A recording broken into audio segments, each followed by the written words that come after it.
আমাদের আমাদের স্কুলের শিক্ষার্থীদের পক্ষ থেকে এবং আমাদের ম্যানেজমেন্ট এবং আমাদের শিক্ষকদের পক্ষ থেকে সবাইকে অসংখ্য ধন্যবাদ জানাচ্ছি এবং করতালি সবাইকে দেওয়ার জন্য অনুরোধ করছি।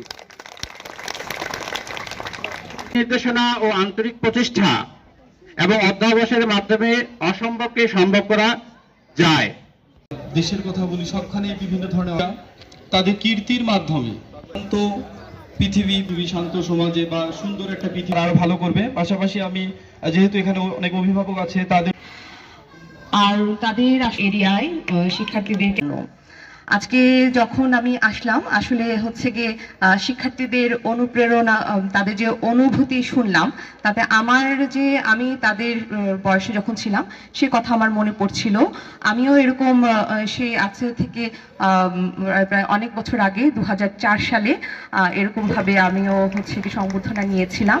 আর এই যে সংবর্ধনা নিয়েছিলাম তখনই যে আমার সফলতাটা, তারপর জীবনে অনেক সফলতা এসেছে, এইচএসসি এসএসসি তারপর চাকরির পরীক্ষা, কিন্তু ওই অল্প ওই ছোট বয়সে যে সফলতা অর্জন করার পরে যে অনুভূতিটা সেটা আসলে অন্যরকম অনুভূতি ছিল। আমার যে জেলার মধ্যে এখন এরকম হয় কিনা আমি জানি না, তখন আমাদের জেলার মধ্যে কার পজিশন কত ছিল সেরকম একটা ব্যবস্থা ছিল, তো আমি জেলার মধ্যে দ্বিতীয় হয়েছিলাম। ওই যে অনুভূতিটা আমার মানে ওরকম আনন্দ বা ওরকম অনুভূতি আমি আসলে জীবনে আর কখনো আমার বলবো শুধু যে আজকে তোমাদের যে সফলতাটা সেটা যেন ধারাবাহিকতা থাকে।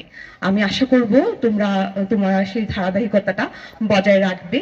আর শুধুমাত্র যে আমাদের যে রেজাল্ট ভালো ওটা তো থাকবে, তোমরা মানবিক হবে, তোমাদের যেন সার্থক হয়, সার্থকতাও থাকতে হবে।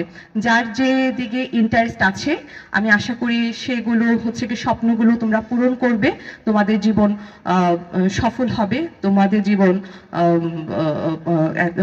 আমার মনে হয় তোমাদের জীবন সাফল্যমণ্ডিত হবে, তোমরা অনেক দূর এগিয়ে যাবে। আর যে অভিভাবক এবং শিক্ষকরা আছেন, আসলে অভিভাবক ও শিক্ষকদের সাপোর্ট ছাড়া স্টুডেন্টদের পক্ষে এত দূরে এগিয়ে যাওয়াটা পসিবল ছিল না। আমি সেই সকল শিক্ষক এবং হচ্ছে গিয়ে অভিভাবকদেরকেও ধন্যবাদ জানাচ্ছি।